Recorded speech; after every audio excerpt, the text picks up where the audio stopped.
Revision class है। Last time जब हमने सिलेबस पूर्ण किया था तो हमने एनसीईआरटी को आधार मानकर अपना सिलेबस एक बार जो है वो पूरा कर लिया है। तो ये सेकंड टाइम आपका सिलेबस शुरू कर दिया है हमने, और शायद ही राजस्थान में कोई भी ऐसा कोचिंग संस्थान है या कोई भी ऑनलाइन ऐसा प्लेटफॉर्म है जहां पर एक बार कंप्लीट सिलेबस करवाने के बाद सेकंड बार रिवीजन क्लास शुरू करवा दी गई हो। जनरली तो रिवीजन कोई करवाता ही नहीं है, आपको ही करनी होती है, लेकिन चूंकि हमारा कोई व्यवसाय नहीं है इसीलिए आपका स्नेह ही है, तो रिवीजन क्लास भी हमने शुरू कर दिया, क्योंकि अपना टारगेट ही एक ही एग्जाम रखता है हम। इसके बाद हम केवीएस शुरू करेंगे, ठीक है। अभी रीट, जब तक रीट का पेपर नहीं होता है तब तक रीट पे चर्चा करेंगे। जैसे ही रीट का पेपर हो जाता है तय समय पर, तो फिर अगर हमारे पास समय रहा, आपके पास समय रहा, तो फिर केवीएस पर चर्चा अपन करेंगे। तब तक के लिए रीट को लेके चलेंगे और इसी में सफलता ढूंढने का प्रयत्न करने वाले हैं। तो देखिए, हमने मौर्य साम्राज्य के बारे में पढ़ा कि मौर्य शूद्र थे, ऐसा ब्राह्मण साहित्य कहते हैं। जैन और बौद्ध साहित्यों के अनुसार ये क्षत्रिय थे, और रोमिला थापर के अनुसार माने तो ये वैश्य थे। और विशाख दत्त के मुद्रा राक्षस को अगर हम समझते हैं तो ये जो मौर्य राजा थे ये निम्न वर्गीय शासक रहे हैं। इसके बाद हमने लास्ट सेशन में पढ़ा कि चंद्रगुप्त मौर्य का शासनकाल 322 से 298 बीसी रहा। इसके बाद हमने पढ़ा, प्लिनी के अनुसार हमने चंद्रगुप्त मौर्य को पढ़ा कि 6 लाख पैदल सैनिक, 30,000 घुड़सवार, 9,000 इसके पास हाथी थे। फिर हमने ब्राह्मण साहित्यों के अनुसार माना कि चंद्रगुप्त मौर्य एक मुर्रा नामक महिला का क्या था, पुत्र था, और चंद्रगुप्त ने शैल्यूकस निकेटर को 500 हाथी भी दिए थे। 298 बीसी में जैन धर्म अपनाया, भद्रभाहु ने इसे दीक्षा दी। ये सारी चीजें हम पढ़ चुके थे। इसके बाद हमने बिंदुसार का शासनकाल पढ़ा, जिसमें हमने मुख्य बात पढ़ी कि बिंदुसार जो है इसे यूनानी इतिहासकार जो है अमित्रोचेटस के नाम से भी पुकारते थे, अर्थात अमित घात के नाम से भी इसको पुकारा जाता था। इसके बाद हमने लास्ट सेशन में पढ़ा कि तिब्बत के एक इतिहासकार हुए तारानाथ ने इन्हें महान शासक कहकर जो है वो संबोधित किया। हमने ये भी पढ़ा कि जो बिंदुसार था इसने आजीविक संप्रदाय की जो है वो सदस्यता ली, यानी ये आजीविक संप्रदाय के जो है वो सदस्य रहे, उनके अनुयायी रहे। और जो सबसे महत्वपूर्ण क्वेश्चन पूछा जाता है कि जो यूनानी इतिहासकार है एथेनियस के अनुसार अगर देखें तो इन्होंने, बिंदुसार ने जो यूनानी शासक थे उनसे कुछ चीजें भेंट स्वरूप मांगी थी, जिसमें अंजीर और मीठी शराब और दार्शनिक थे। और यहीं से क्वेश्चन पूछा गया है आरपीएससी में भी, अधीनस्थ बोर्ड में भी और बाकी अलग अलग एग्जाम में भी, कि बिंदुसार ने जब ये 3 वस्तुएं मांगी तो इसमें से क्या वस्तुएं इन्हें मिली और क्या वस्तुएं इन्हें नहीं मिली। यहां से क्वेश्चन पूछा जा चुका है, तो इन बातों को तो हम ध्यान रखेंगे ही। आगे बढ़ते हैं। लास्ट सेशन में फिर हमने पढ़ा अशोक के बारे में, और अशोक ने 4 विवाह किए थे। पहली पत्नी थी इनकी देवी, दूसरी कारुवकी, तीसरी पद्मावती और चौथी तिष्यरक्षा। हमने पढ़ा कि देवी से इन्हें 2 संतान होती है, एक पुत्र होता है महेंद्र और एक पुत्री संघमित्रा। इन दोनों को बौद्ध धर्म के प्रचार के लिए श्रीलंका भेजा गया। इसके बाद कारुवकी से एक पुत्र हुआ जिसका नाम तीव्र है, और पद्मावती से एक पुत्र हुआ जिसका नाम क्या था, कुणाल था। लेकिन तिष्य रक्षा जो है, इनसे कोई तिष्य रक्षा नामक इनकी चौथी पत्नी है, इनसे इन्हें कोई पुत्र नहीं होता है। तो इसने कुणाल की आंखें निकलवा दी, आंखें फुड़वा दी थी। बहुत अच्छा क्वेश्चन है ये। और फिर अशोक ने तिष्य रक्षा पर गुस्सा करके इसको जिंदा आग के हवाले कर दिया, जिंदा जलवा दिया था। यहां तक हम पढ़ चुके हैं। देखिए, अगर आवश्यकता होगी तो और आरबीएससी के भी तथ्य ऐड कर देंगे, कोई दिक्कत नहीं है ना। एक बार रिवीजन करते हैं, फिर अब की बार मेरा टारगेट यह है कि रिवीजन कोर्स में हम कुछ भी बाकी ना छोड़े, फिर प्रैक्टिस ही करेंगे सीधे, तो कुछ भी बाकी नहीं रहेगा। आप पूर्ण रूप से जहां से भी पढ़ रहे हैं वहां पर पढ़ के पढ़ते रहिए, साथ में ये पढ़ते रहिए और फिर आप कंपेयर करके देखिएगा कि आप जो पढ़ रहे हैं वो बेहतरीन है। वैसे कोई अंत नहीं है, लेकिन आपके एग्जाम के दृष्टिकोण से सफिशिएंट है, बेहतरीन है, बेस्टम बेस्ट है। ठीक है, बाकी पढ़ाई का कोई अंत नहीं है। देखो, कोई टॉपिक बहुत लंबा खींच सकते हो आप। अपने शासनकाल के 8वें वर्ष में इन्होंने कलिंग पर आक्रमण किया और कलिंग के जो शासक थे वो तो शाली थे। हाथी गुफा अभिलेख कहती है कि नंदराज थे। 1 लाख लोगों का कत्लेआम करवाया, 1.5 लाख लोगों को युद्ध बंदी बनाया और यहां इनको अफसोस होता है और इन्होंने युद्ध नीति का त्याग कर धम्म नीति को अपनाया। ये चीजें हम पहले पढ़ चुके हैं लास्ट सेशन में। अब शुरू करते हैं। आज हम अशोक के धम्म के बारे में चर्चा करेंगे, क्योंकि इन्होंने कलिंग युद्ध के बाद धम्म नीति को अपनाया। तो अशोक का जो धम्म नीति है या अशोक का जो धर्म है उसकी चर्चा करते हैं। अशोक की धम्म नीति आज यहीं से शुरुआत जो है वो करेंगे और इस टॉपिक को अपन पूरा कर देंगे। इसके बाद मौर्य साम्राज्य की प्रशासनिक और सैनिक व्यवस्था की भी चर्चा जो है हम करेंगे। देखिए, अगर अशोक की धम्म नीति की बात करें या अशोक की धर्म नीति की बात करें, धर्म नीति भी कह सकते हो, धम्म नीति धर्म नीति कह सकते हो, तो कलहण ने एक रचना की थी, राजतरंगिणी। कलहण नामक एक दरबारी विद्वान हुए हैं जो कि हर्ष और जयसिंह के दरबार में रहते थे। तो कलहण ने एक रचना की है राजतरंगिणी। अगर राजतरंगिणी की माने तो लिखो, कलहण की राजतरंगिणी के अनुसार, कलहण की राजतरंगिणी के अनुसार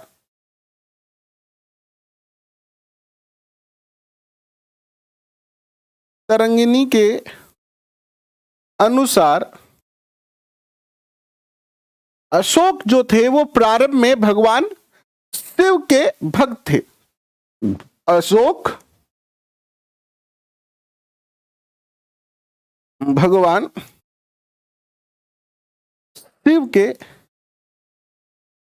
शिव के क्या थे? ये भक्त थे।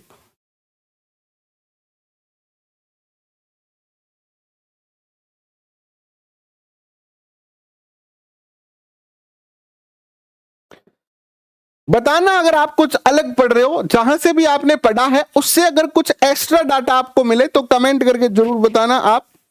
तो क्वेश्चन पूछा जा सकता है कि क्वेश्चन पूछा जा सकता है कि अशोक बौद्ध धर्म अपनाने से पहले किस ईश्वर में ज्यादा विश्वास रखते थे? तो भगवान शिव के ये जो थे वो क्या थे? उपासक थे। ठीक है, इसके बाद अगर चर्चा करते हैं विद्वान साथियों, तो श्रीनगर शहर इन्होंने बसाया। इसके अलावा यहां इन्होंने शिव मंदिर का निर्माण भी करवाया। कलहण ही कह रहे हैं, ये बात भी कलहण कह रहे हैं कि अशोक ने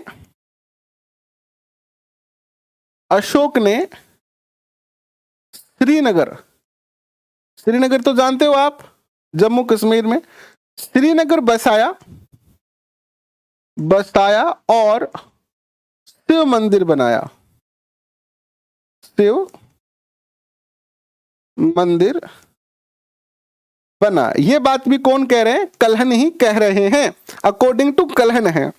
इसके अलावा इन्होंने, अशोक ने नेपाल में जाकर जो है वो ललित पाटन और उनकी पुत्री थी अशोक की चारुमती, इन्होंने जो है वो देवी पाटन जो है वो शहर बसाया। ये भी बात कौन कह रहे हैं? कलहण कह रहे हैं। नेपाल में कौन सा शहर बसाया इन्होंने? ललित पाटन। और इन्हीं की पुत्री ने, किसकी पुत्री ने? अशोक की पुत्री, अशोक की, ये भी बात सारी कलहणी कह रहा है, पुत्री ने जो है वो एक और शहर बसाया था देवी पाटन। पुत्री चारुमती, पुत्री का क्या नाम था? चारुमती।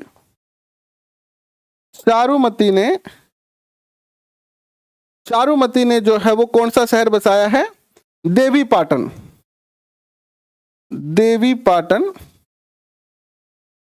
शहर बसाया। ये भी कौन कह रहा है? कल्हण ही कह रहा है। अब इसके बाद यहां तक जो थे, अशोक जो थे वो भगवान शिव के उपासक रहे, उनकी आराधना करते हैं, भगवान शिव के ये जो है भक्त रहे। लेकिन इसके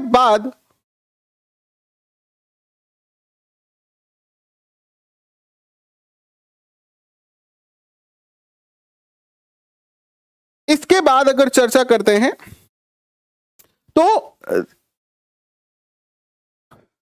ऐसा माना जाता है कि सुमन जो कि अशोक के बड़े भाई थे, उनका पुत्र हुआ है निग्रोथ। क्या नाम है? निग्रोथ।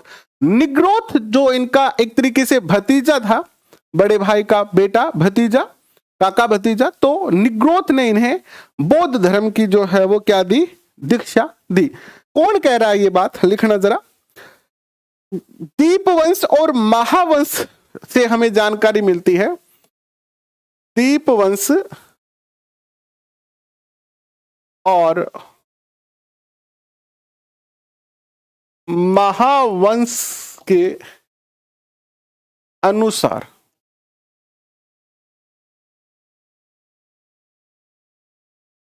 अशोक के बड़े भाई, क्या नाम है अशोक के बड़े भाई का? सुमन। सुमन के पुत्र निग्रोथ ने अशोक को बौद्ध धर्म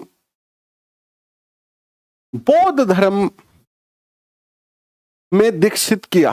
बौद्ध धर्म में दीक्षित किया। ये बात हमें कहां से पता चल रही है? दीपवंश और महावंश से हमें पता चलती है कि इनके बड़े भाई सुमन थे। सुमन को सुम भी लिखा हुआ है, सुसिम भी लिखा हुआ है कई जगह। तो बड़े भाई सुमन के पुत्र हुए निग्रोथ। निग्रोथ ने अशोक को बौद्ध धर्म में क्या किया? दीक्षित किया। इसके बाद अगर हम चर्चा करते हैं तो एक और जानकारी हमें मिलती है जिसमें अशोक जो है वो मोंगलीपुत तिस के कारण बौद्ध धर्म से प्रभावित हुए। क्वेश्चन पूछा जा सकता है अशोक को बौद्ध धर्म में दीक्षित किसने किया? अलग अलग इतिहासकारों से अशोक बौद्ध धर्म किसके कारण प्रभावित हुए कि बौद्ध धर्म अपनाए हम? तो लिखो अशोक जो है वो मोंगलीपुत, अशोक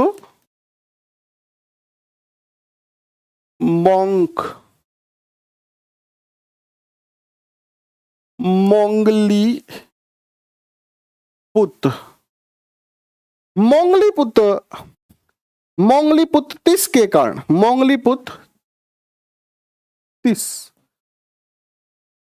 के कारण बौद्ध धर्म से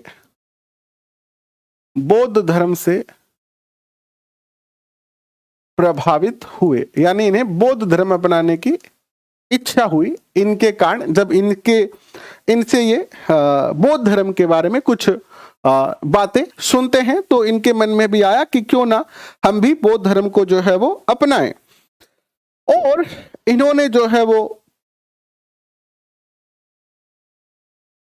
बौद्ध धर्म को अपनाया। अब बात करते हैं अशोक के धम्म की। तो धम्म नामक ये है क्या? क्वेश्चन पूछा जाएगा आपसे, धम्म, क्या धम्म का संबंध बौद्ध धर्म से है? तो एक बात याद रखना, धम्म का संबंध बौद्ध धर्म से नहीं है। धम्म क्या है? एक नीति है, एक नियम है। धम्म का अर्थ क्या है? नीति या नियम, है ना, या आचार संहिता या रूल। जैसे बिश्नोई समाज में 29 नियम है कि नहीं है? अलग अलग समाज के, अलग अलग धर्म के, अलग अलग जो धर्म गुरु हुए उन्होंने अपने अपने कुछ रूल बनाए हैं। तो अशोक का धम्म अर्थात इसका संबंध कोई बौद्ध धर्म से नहीं है। हम ये नहीं कह सकते कि इसका संबंध बौद्ध धर्म से। ये जनरली अशोक के द्वारा ऐसे रूल बनाए गए थे जिसको पालन करना होता था, यानी अशोक की ये आचार संहिता है। अशोक का धम का अर्थ क्या हुआ? अशोक की आचार संहिता, अर्थात कुछ रूल जिनको आपको मानना है। कैसे रूल हैं? कैसे रूल हैं? जैसे कि अपने माता पिता की सेवा करनी है, माता पिता की आज्ञा का पालन करना है, जैसे कि अतिथियों का सत्कार करना चाहिए, अगर घर में दुश्मन भी आ जाए तो उसका भी वेलकम करो आप, है ना, सबके कल्याण की भावना आपके मन में होनी चाहिए। ऐसे कुछ रूल थे, ठीक है, जो क्या थे? अशोक की धम्म नीति का पार्ट थे। लेकिन इसका कोई बौद्ध धर्म से संबंध नहीं था, बौद्ध धर्म से कोई संबंध नहीं था। बेसिक सी बात है कि धम्म का बौद्ध धर्म से कोई संबंध नहीं था, ये अशोक के कुछ रूल थे। अशोक ने धम्म यात्राओं का आयोजन किया। अब क्वेश्चन ये पूछा जा सकता है कि अशोक की धम्म यात्राओं का मुख्य आकर्षण क्या था? धम्म यात्राओं का मुख्य आकर्षण क्या था? तो धम्म यात्राओं का जो मुख्य आकर्षण था वो था स्वर्ग की झांकियां। स्वर्ग की झांकी दिखाई जाती थी इसमें। धम्म यात्रा का मुख्य आकर्षण स्वर्ग की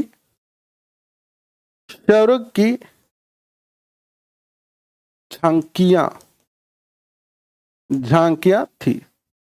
यानी जो व्यक्ति अपने माता पिता का सम्मान करेगा, उनका आदर करेगा, उनकी सेवा करेगा, जो अतिथि सेवा करेगा, जो सबके कल्याण के बारे में सोचेगा, जो चोरी नहीं करेगा, जो सत्य के मार्ग पे चलेगा, उसको मृत्यु के बाद स्वर्ग की प्राप्ति होगी, अर्थात वो मृत्यु के बाद भी हमेशा खुश रहेगा। ऐसी हाँ, मोंगलीपुत कह लीजिए, मोंगलीपुत्र कह लीजिए, एक ही बात है, तिस। इसके बाद अगर हम चर्चा करते हैं, इसके बाद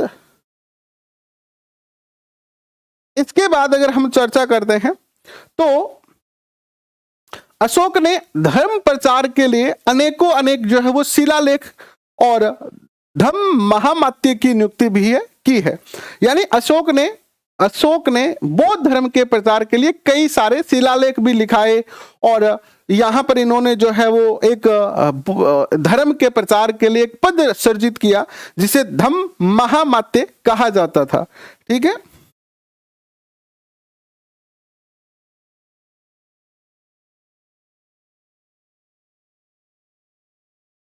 बौद्ध धर्म के प्रचार के लिए धम्म महामात्य की नियुक्ति की, इन्होंने नियुक्ति की। बहुत सारे इन्होंने शिलालेख लिखाए। अब शिलालेख पढ़ाऊं कि नहीं पढ़ाऊं, आप बताओ कमेंट करके। जनरली इनके 3 प्रकार के लेख अशोक के हैं।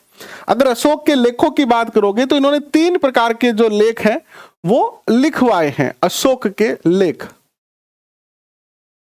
अशोक के लेख की बात करते हैं तो जनरली इन्होंने 3 प्रकार के लेख लिखाए हैं।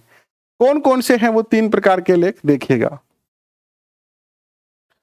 एक तो इन्होंने जो लिखाए हैं वो लिखाए हैं शिलालेख। कौन से लेख? शिला यानी पत्थर की चट्टान पर, तो शिलालेख लिखा है इन्होंने। दूसरे इन्होंने जो लेख लिखाए हैं वो लिखाए आपके स्तंभ लेख।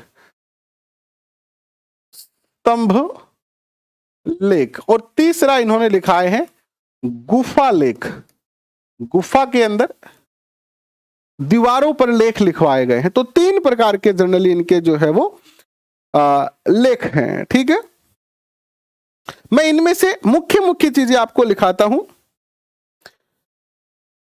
और शिलालेखों को भी आगे 2 भागों में बांटा गया है, एक तो लघु शिलालेख और एक वृहत शिलालेख, वृहत और लघु।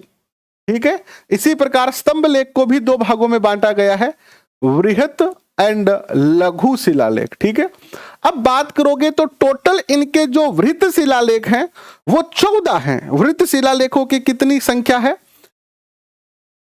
वृत्त शिलालेख, वृत्त शिलालेख जो है इनके कितने हैं? संख्या में लिख लो, 14 शिलालेख है, 14 लेख। यानी हमें अशोक से संबंधित जो वृत्त शिलालेख प्राप्त हुए हैं वो कितने हैं? 14 शिलालेख प्राप्त हुए हैं और ये 8 स्थानों से प्राप्त हुए हैं। यानी भारत में 8 अलग अलग स्थानों पर 14 लेख 8 स्थानों पर, ठीक है। यानी 8 जगहों से हमें 14 जो है वो शिलालेख प्राप्त हुए हैं, ठीक है। यहां तक किसी को कोई दिक्कत? अब ये कहां कहां है? जैसे शाहबाजगढ़ी का शिलालेख हो गया, पेशावर का हो गया, कालसी का हो गया, जूनागढ़ का एंड सोमपारा का लेख हो गया, धोली का हो गया, ये हो गए, ठीक है।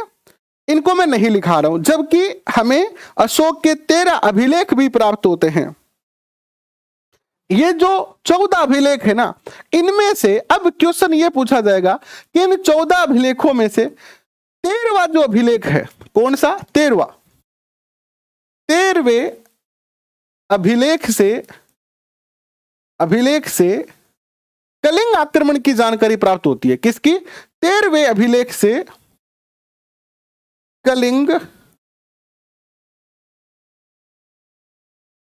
आक्रमण की जानकारी।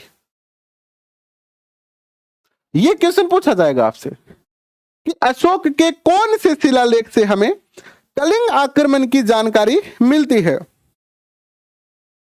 ठीक है। तो टोटल 14 लेख लिखा है, उसमें से 13वें लेख से हमें जो है वो कलिंग आक्रमण की जानकारी प्राप्त होती है, ठीक है। इसके बाद देखिएगा, इन अभिलेखों में अशोक को देवान प्रिय और देवानाम प्रियदर्शी के नाम से पुकारा गया है। यानी इन अभिलेखों में अशोक का जो नाम है वो क्या है? अशोक को किस नाम से पुकारा गया है इन अभिलेखों में? तो इन अभिलेखों में अशोक को जो है वो देवानाम प्रिय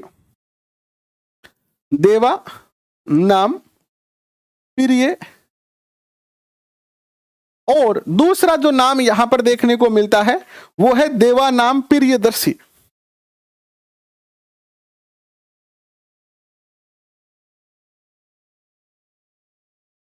देवानाम प्रियदर्शी, इन नामों से अशोक को जो है यहां पर पुकारा गया है, ठीक है।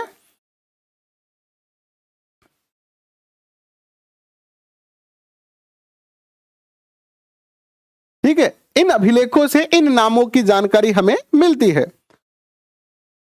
इसके बाद अगर चर्चा करते हैं,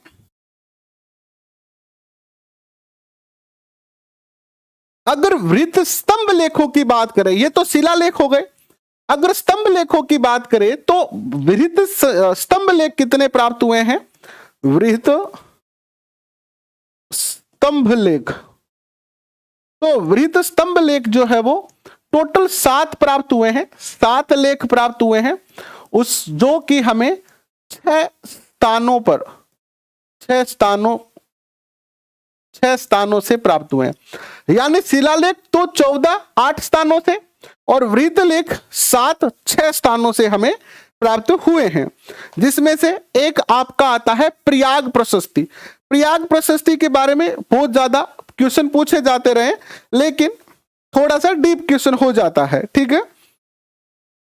प्रयाग प्रशस्ति, टोपरा स्तंभ लेख जो कि दिल्ली में है, मेरठ शिलालेख है आपका, मेरठ स्तंभ लेख है, एंड लोरिया नंदगढ़ रामपुरवा का, ये है। इनकी विस्तार से चर्चा मुझे नहीं लगता कि करने की आवश्यकता है, क्योंकि हमारे सिलेबस में इतना ज्यादा विस्तृत नहीं है, इसलिए हम इनकी ज्यादा चर्चा जो है वो नहीं करेंगे।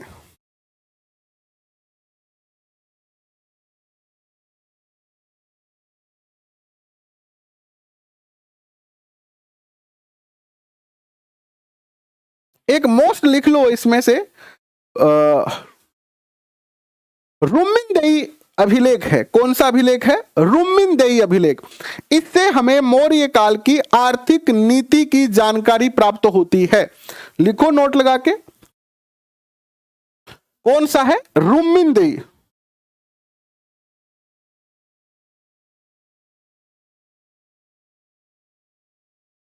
रुम्मिनदेई अभिलेख, अभिलेख। क्योंकि हमारे क्या है, आर्थिक नीति हमें पढ़नी है, इनकी राजस्व नीति पढ़नी है, तो पूछा जा सकता है। यहां से हमें मौर्य काल की आर्थिक नीति, राजस्व नीति जिसे कहते हो आप, आर्थिक, आर्थिक कह लीजिए या राजस्व नीति की जानकारी प्राप्त होती है। ठीक है, क्वेश्चन पूछा जाएगा आपसे कि अशोक की राजस्व नीति की जानकारी उनके किस अभिलेख से प्राप्त होती है? तो रुम्मिनदेई अभिलेख से प्राप्त होती है। और इसमें लिखा गया है कि राजस्व को घटाकर 1/6 से 1/8 कर दिया गया था। यह क्या कहता है कि राजस्व घटाकर 1/6 से 1/8 कर दिया गया था। ठीक है, 1/8 कर दिया गया था, कर दिया। यह जानकारी हमें कहां से प्राप्त होती है? रुम्मिनदेई अभिलेख से प्राप्त होती है। ठीक है,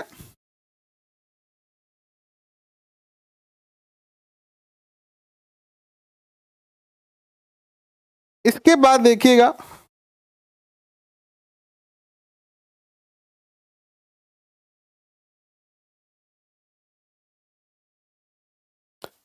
देखो ऐसा है बसंती मीना, लिखाने को तो अशोक को आप 10 दिन तक लिख सकते हैं, अशोक को 10 दिन तक पढ़ाया जा सकता है, लेकिन जो चीज आपके लेवल की नहीं है, आपके एग्जाम के लेवल की नहीं है, उसको पढ़ना। और फिर उस, देखो ऐसा भी बहुत जगह है, मैंने देखा है यूट्यूब पर भी ऐसा है, और कुछ लोग ऐसा करते भी हैं। जनरली अगर सिलेबस के अकॉर्डिंग करवाया जाता है तो बच्चों को ऐसा लगता है कि यार ये तो हम पढ़ ही रहे हैं, ये तो सरल है। तो कई लोग क्या करते हैं, अपने आप को अलग दिखाने के लिए कुछ ऐसी चीजें करवा देते हैं जिनका सिलेबस से कोई लेना देना नहीं है, वो चीजें हार्ड होती है। हार्ड चीजें, हालांकि मैं ये नहीं कह रहा हूं, आप आरएस की तैयारी करेंगे तो पढ़नी पड़ेगी, चाहे कितनी भी हार्ड क्यों ना हो, लेकिन अभी हमारे रीड के लेवल की नहीं है वो। अगर वो चीजें आपको पढ़ाऊंगा तो आपके ऊपर तो स्ट्रेस बढ़ेगा उसको याद करने का, और परीक्षा में वो काम ही नहीं आएगी। तो उस अस्त्र शस्त्र का क्या यूज जो आपके युद्ध में काम नहीं आए, है ना।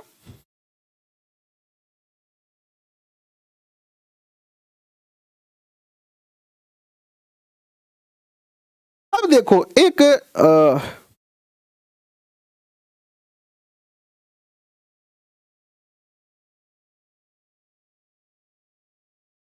एक और चीज लिख लो, सारनाथ स्तंभ लिख लो, है ना। यहां से क्वेश्चन अगर पूछा जाए, जितनी भी मोस्ट बातें हैं जहां से पूछा जा सकता है वो मैं सब कुछ करवाऊंगा आपको। ठीक है, सारनाथ का स्तंभ लेख, सारनाथ स्तंभ, ये जो है वो मोस्ट है, इससे क्वेश्चन पूछे जाते हैं। पहला तो इस जो सारनाथ का स्तंभ है इसमें 4 शेर हैं, जो अपना राष्ट्रीय चिन्ह भी है, राष्ट्रीय प्रतीक भी है। 4 शेर एक दूसरे को पीठ से सटाए हुए दिखाए गए हैं। ठीक है, और एक दृष्टि में जब आप देखोगे तो आपको 3 ही दिखाई देंगे, चौथा कभी भी दिखाई नहीं देगा। केवल कितने दिखाई देंगे? 3 दिखाई देंगे। 4 शेर इसमें है, यह भारत का प्रतीक चिन्ह है, और भगवान बुद्ध जो है के प्रतीक मिलते हैं। ठीक है, ये 4 शेर वाला स्तंभ क्या है? भारत का, अभी संसद पे लगा है नहीं, पर प्रतीक चिन्ह है ये। ठीक है, इसकी बात करें तो इसमें कौन कौन से 4 पशु हैं? इसमें हाथी, सांड, घोड़ा और शेर भी यहां पर दिखाए गए हैं। ठीक है, इसमें अन्य जो नीचे ना ऐसे जो ये जो स्तंभ है, ऊपर तो मान लो शेर हो गया, और नीचे ऐसे पट्टी है, बीच में अशोक चक्र है, 2 पशु इधर 2 पशु इधर, 4 पशु है। इसमें क्या क्या आते हैं आपके? हाथी, सांड, घोड़ा और शेर। हाथी, सांड, घोड़ा, शेर। इसके बाद जो है इसमें 32 तीलियों वाला अशोक चक्र है, 32 तीलियों वाला, तीलियों का अशोक चक्र है। अब यहां से क्वेश्चन देखो बन सकता है कि जो सारनाथ स्तंभ है उसमें जो अशोक चक्र है उसमें कितनी तीलियां हैं, तो इसमें तो कितनी तीलियां हैं, तीलियां यानी जैसे ये एक चक्कर है और इसके अंदर ऐसी जो लाइनें बनी होती है, ताड़ी जिसे आप कहते हैं, ये कितनी ताड़ियां हैं, तो जो मूल है, जो मूल अशोक चक्र है इसमें कितनी है इस प्रकार की ताड़ियां, इसमें तो कितनी है, इनकी संख्या 23 है, 22 है, 32 है। लेकिन राष्ट्रीय ध्वज में अशोक चक्र में केवल 24 तीलियां हैं। बट राष्ट्रीय ध्वज में अशोक चक्र में 24 तीलियां हैं। ये चीजें पूछी जा सकती है, ठीक है, तो आपको करवा दी है।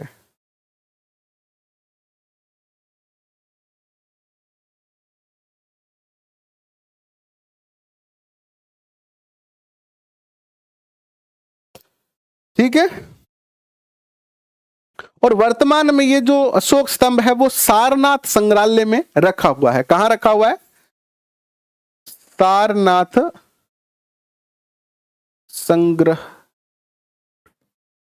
संग्रहालय में।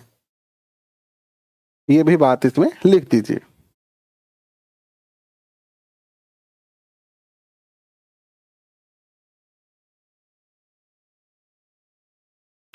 सांड और बेल एक होता है, याद रखना, सांड और बेल दोनों एक ही होता है, इसमें आप कंफ्यूज मत हो जाना।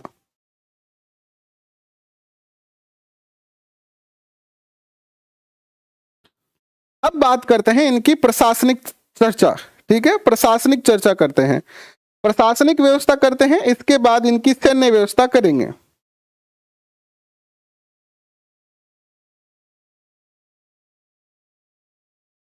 लिखिए,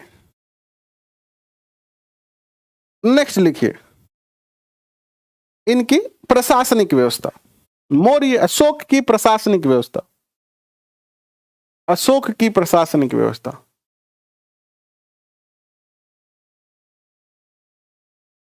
अशोक गहलोत की बात नहीं कर रहा हूं, अशोक की प्रशासनिक व्यवस्था, यानी इनके प्रशासन का संचालन जो होता था वो कैसे होता था।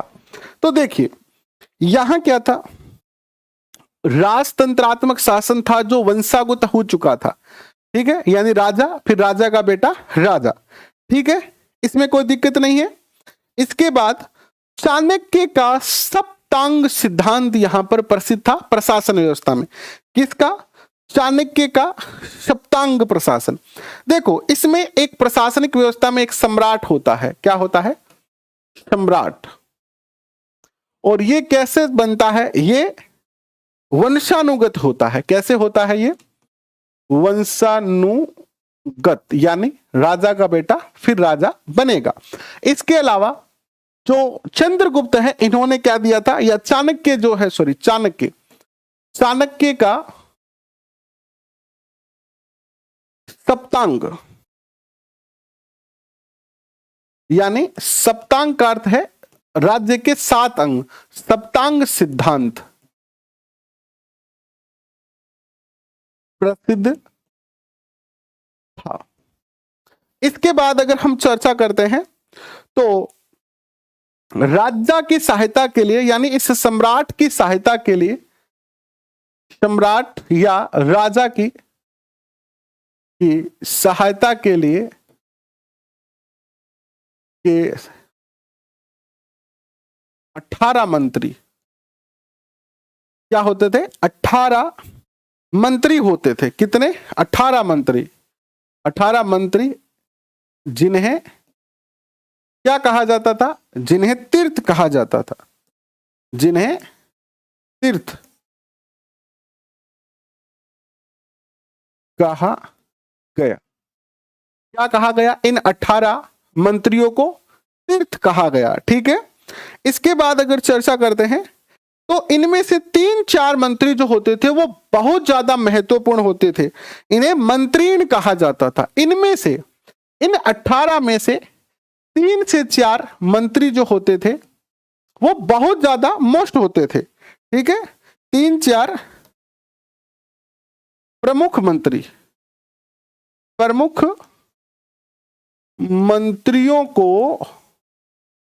मंत्रियों को क्या कहा जाता था? 3 या 4, संख्या 3 भी हो सकती थी, 4 भी हो सकती थी।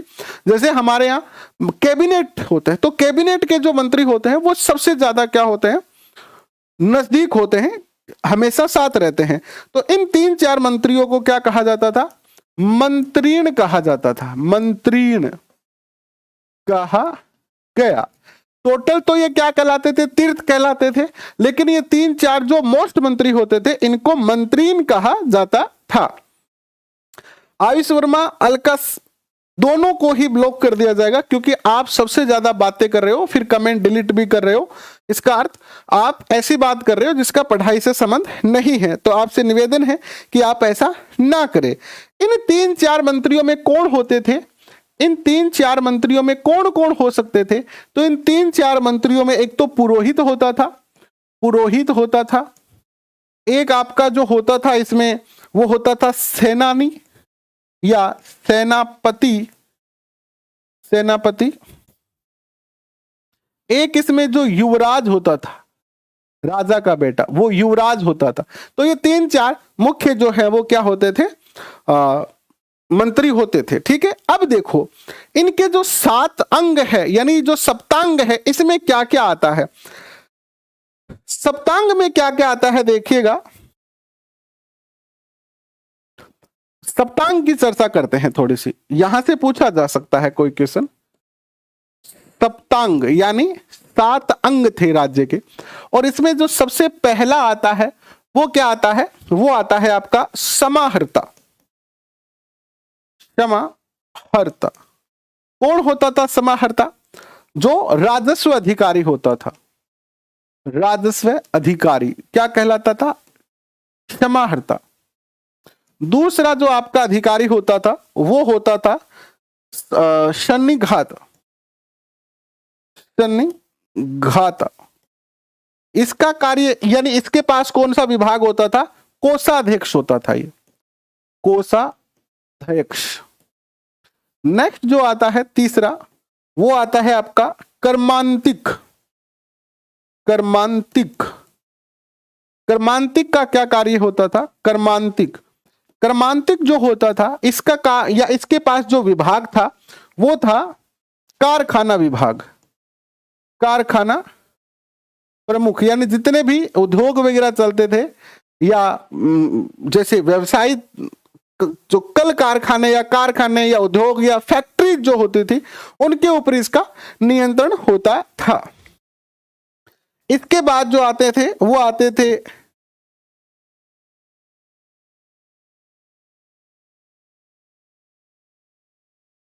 आंतरवार्षिक।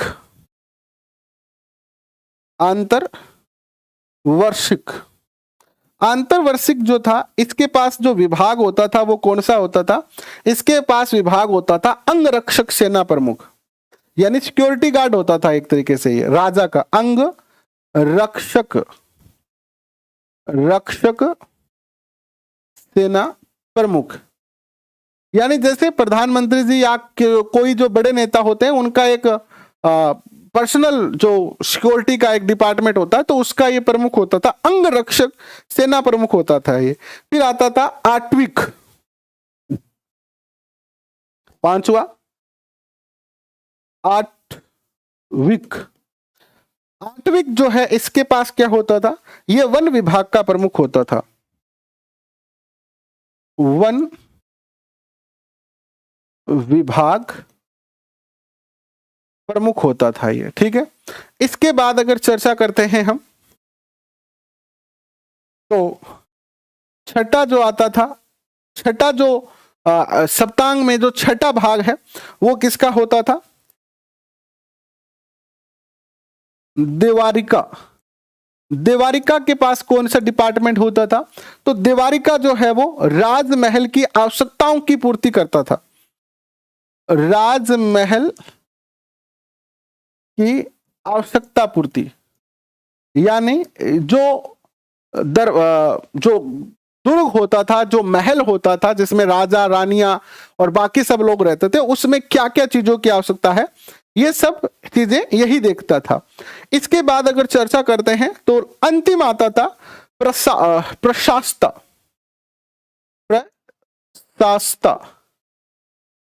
प्रशास्ता जो है, इसके पास कौन सा डिपार्टमेंट होता था? तो इसके पास पत्राचार विभाग होता था। पत्राचार विभाग, ये सप्तांग के पार्ट है। कुछ भी पूछा जा सकता है, क्वेश्चन पूछा जा सकता है, प्रशासता के पास कौन सा विभाग होता था, कोषाध्यक्ष को क्या कहा जाता था, तो सन्निघाता, इस तरीके की चीजें आपसे पूछी जा सकती है। ठीक है, और इन सबके नियंत्रण में टोटल मिला के 26 विभाग होते थे। कितने? 26 विभाग। ये जो सप्तांग है, ये 26 विभागों का नियंत्रण अपने अंदर रखते थे। 26 विभागों का ये जो है वो नियंत्रण करते थे। ठीक है,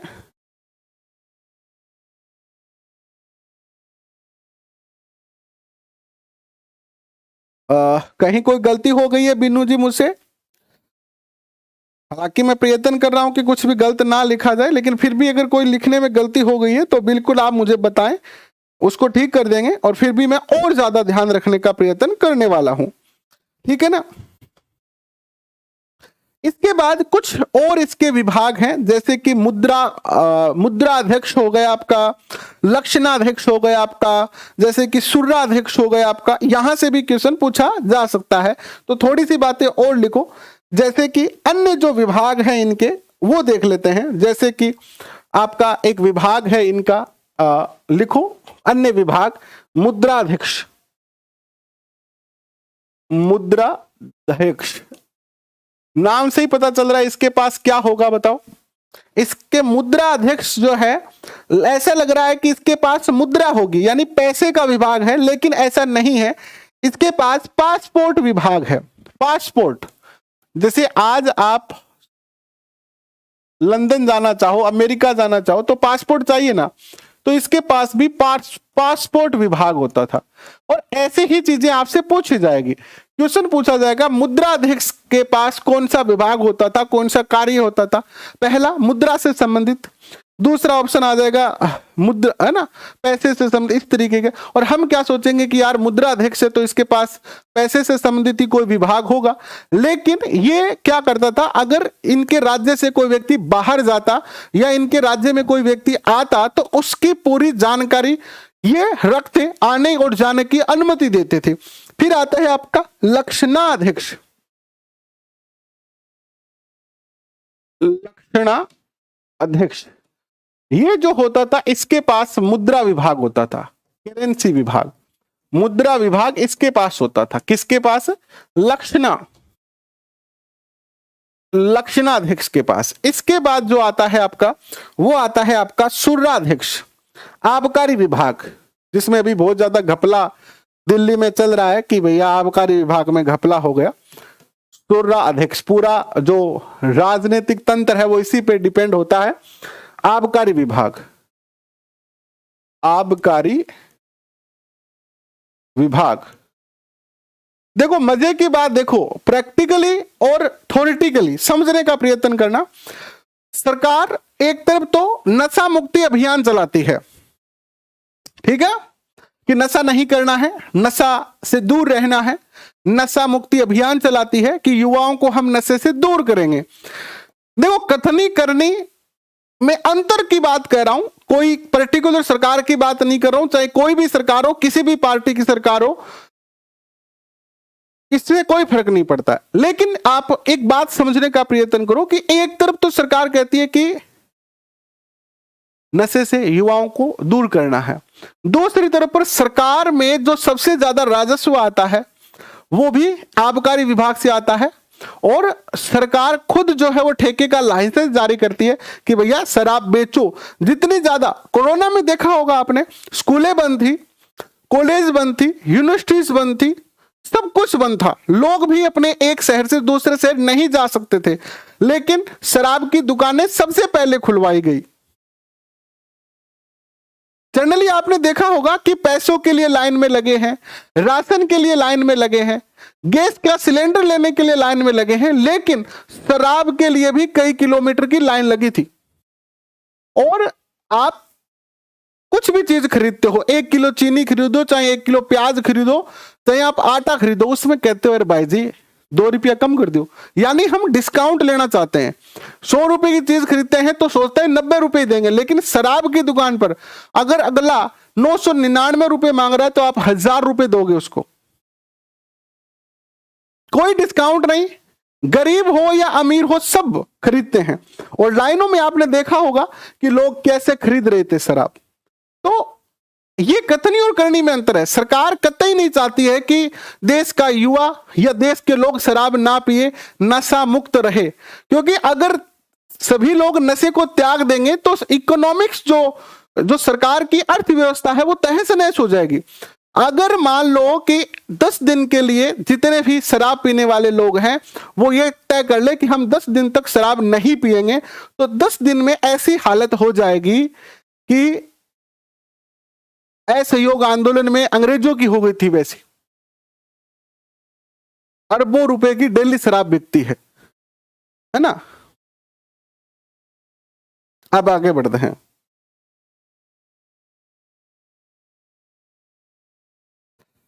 नेक्स्ट जो विभाग आता है, शुरा विभाग के बाद सुना अध्यक्ष, क्या आता है? सुनाध्यक्ष। सुनाध्यक्ष ये क्या होता है? जहां पर पशुओं को काटा जाता है, बुच्चड़ खाना जिसे कहते हैं, बुच्चड़ खाना प्रमुख होता है। ये बुच्चड़ खाना प्रमुख या विभाग। इसके बाद जो विभाग आता है आपका, वो आता है आपका लवणाध्यक्ष। लवणाध्यक्ष ये क्या है? लवणाध्यक्ष, लवण यानी नमक, तो यहां पर नमक विभाग आएगा। कौन सा? नमक विभाग। इसके बाद आता है आपका नेक्स्ट जो विभाग आता है वो आता है गणिकाध्यक्ष। गणिका यानी वेश्या, गणिकाध्यक्ष यानी वेश्या विभाग चलता था उस टाइम, है ना। वेश्यावृत्ति भी एक अलग से डिपार्टमेंट था, तो वेश्यावृत्ति विभाग का अध्यक्ष होता था ये, यानी अलग से इस विभाग का भी एक अध्यक्ष होता था। इसके बाद अगर हम चर्चा करते हैं तो अंखराध्यक्ष। अंखराध्यक्ष ये क्या होता था बताओ? अंखराध्यक्ष जो होता था ये होता था खनिज विभाग का, खनिज विभाग का अध्यक्ष होता था ये। इसके बाद अगर चर्चा करते हो आप तो नेक्स्ट होता था आपका पण्याध्यक्ष। पण्याध्यक्ष पण्याध्यक्ष जो होता था वो क्या होता था? कौन सा विभाग होता था इसके पास? व्यापार वाणिज्य विभाग। व्यापार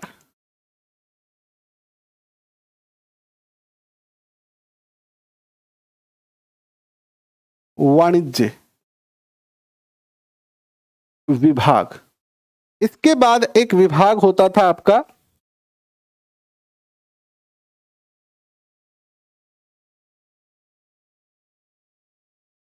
पोत्वाध्यक्ष, तय है ये। इसके पास होता था नापतोल विभाग।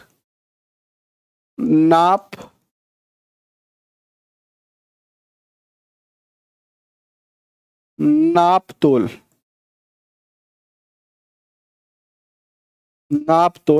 विभाग। और एक और लिख लो अंतिम 10वां, हालांकि और भी बहुत सारे हैं लेकिन ये कुछ मोस्ट हैं। कुप्याध्यक्ष। इसके पास जो होता था वो वन निरीक्षक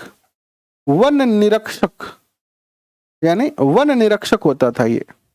तो ये कुछ 10, हालांकि और भी बहुत सारे हैं लेकिन मोस्टली मैंने लिखाए हैं आपको। एक बात लिखो, मौर्य साम्राज्य जो था वो 5 प्रांतों में विभाजित था और प्रांत को चक्र कहा जाता था। ठीक है, लिखो नोट लगा के, मौर्य साम्राज्य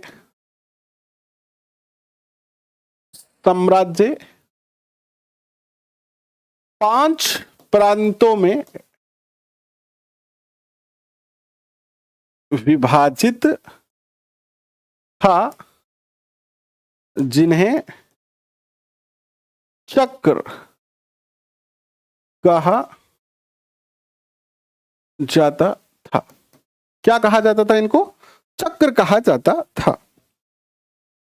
सेना प्रशासन की बात करते हैं तो मौर्य सेना को 6 भागों में विभाजित किया गया था। सैन्य विभाग की चर्चा करते हैं इनके। सैन्य विभाग, तो सैन्य विभाग में जो है वो देखोगे आप तो सेना को 6 भागों में बांटा गया था और इसके लिए 6 की 6 सेनाओं को नियंत्रण में रखने के लिए 6 समितियां बनाई गई थी। इसके लिए 6 समितियां बनाई गई। कौन कौन सी सेना होती थी इनके पास? देखो कौन कौन सी। अच्छा, एक बात और लिखो, इन 6 समितियों में, ये जो 6 समितियां हैं इनमें प्रत्येक समिति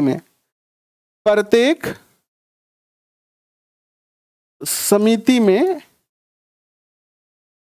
5 सदस्य होते थे। कितने सदस्य? 5 सदस्य होते थे। ठीक है, प्रत्येक समिति में 5 सदस्य होते थे। टोटल 6 समिति थी।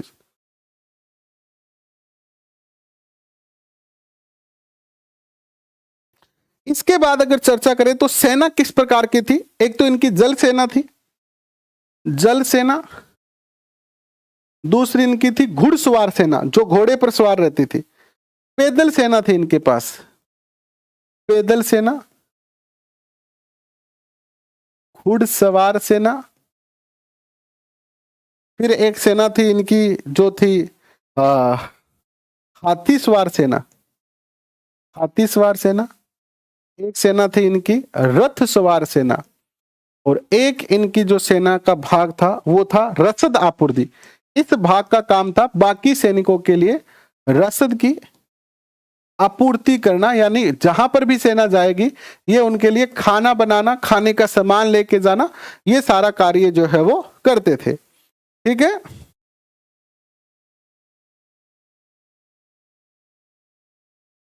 ये हो गई आपकी इनकी सैन्य विभाग। एक इनका गुप्तचर विभाग भी होता था। क्या होता था? गुप्तचर विभाग होता था। ठीक है, गुप्तचर विभाग के अंदर देखिए चर्चा करते हैं, थोड़ा सा टॉपिक बचा है, लिख लेते हैं। गुप्तचर व्यवस्था। देखो गुप्तचर तो बहुत आवश्यक है, आज भी हमारा गुप्तचर विभाग है। गुप्तचर विभाग, गुप्तचर यानी जासूस, जो कि दूसरे देशों की, दूसरे राज्यों की जासूसी करते हैं। गुप्तचर विभाग का जो प्रमुख होता था उसे महामात्य सर्प कहा जाता था। विभाग का प्रमुख महामात्य सर्प कहलाता था। बहुत ही प्यारा क्वेश्चन है, जरूर याद रखना, पूछा जा सकता है। इसके बाद देखिएगा, जो गुप्तचर होता था, गुप्तचर को गुड पुरुष कहा जाता था। गुड पुरुष, गुप्तचर को क्या कहा जाता था? गुप्तचर को, गुप्तचर को जो है वो गुड पुरुष, गुड पुरुष कहा जाता था। और ये जो गुप्तचर है वो दो तरीके के होते थे। एक तो जो गुप्तचर होता था वो एक स्थान पर रहकर जासूसी करता था, इसे तो क्या कहा जाता था, संस्था। गुप्तचर विभाग दो भागों में बंटा था, एक तो संस्था और दूसरा संचार। ठीक है, ये जो था वो एक जगह रहकर जो है वो जासूसी करता था, एक स्थान पर रहकर कार्य करता था। और ये जो होता था वो अलग अलग स्थान पर अलग अलग जगह घूमकर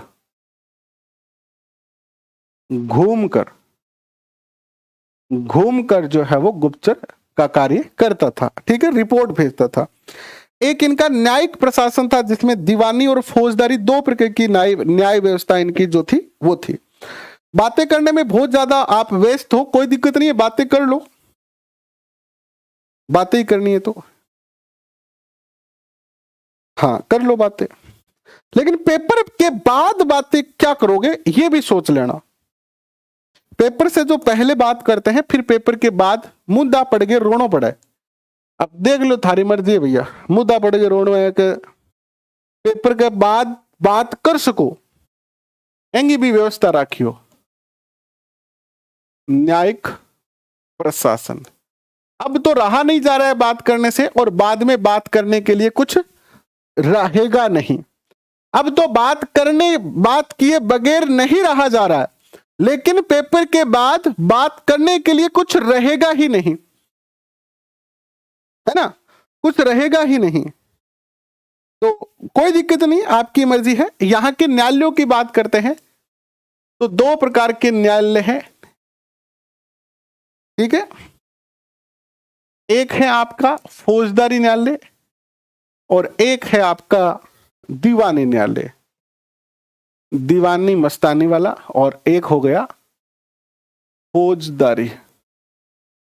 इनका अर्थ तो पता है ना आपको, दीवानी में कौन सा आता है,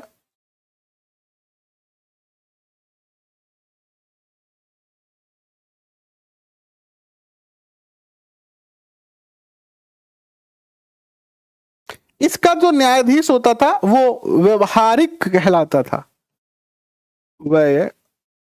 व्यवहारिक।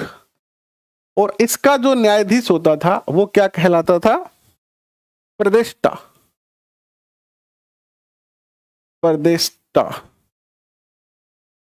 कहलाता था।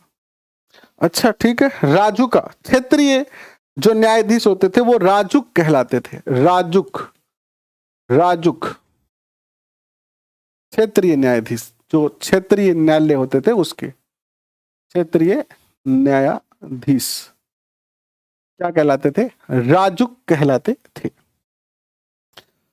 सामाजिक स्थिति तो हमें पूछी नहीं है, सामाजिक स्थिति तो हमारे सिलेबस का पार्ट है नहीं, सामाजिक स्थिति हमारे सिलेबस का पार्ट नहीं है। एक सेकंड रुको, मैं एक बार फिर से देख लेता हूं सिलेबस में।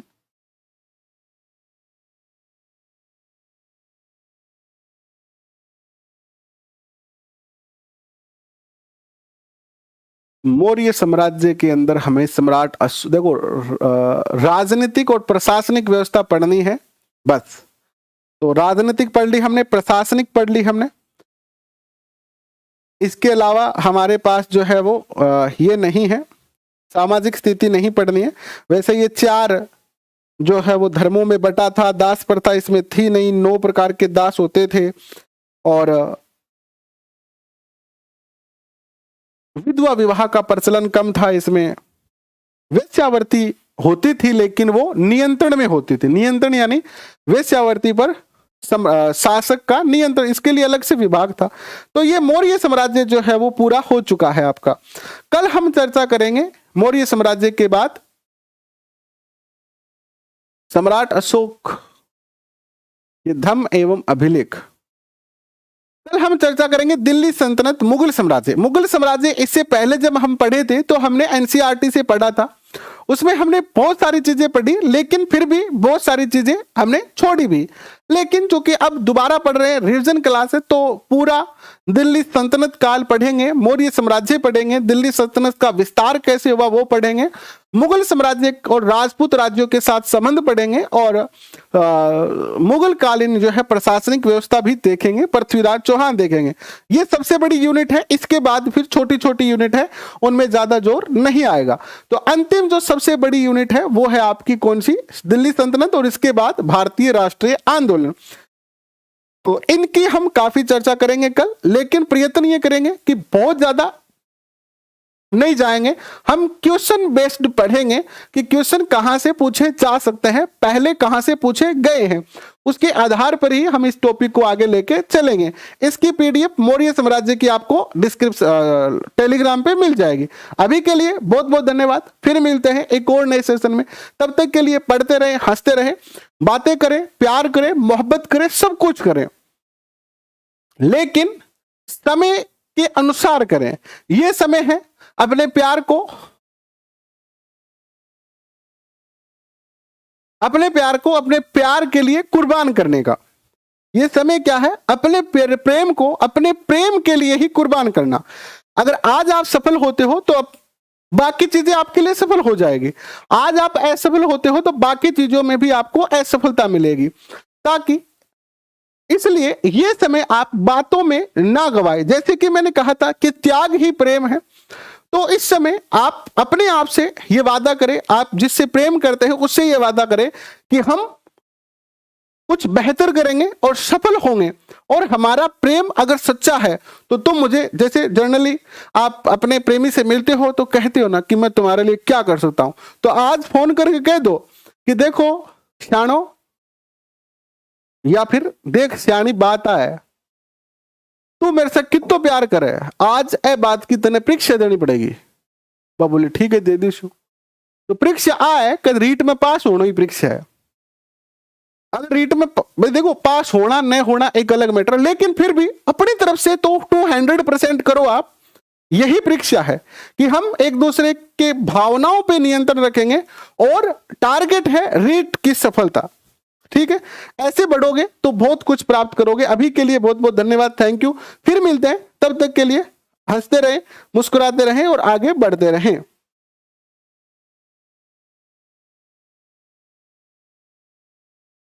देखो एनसीईआरटी की इससे पहले जितनी भी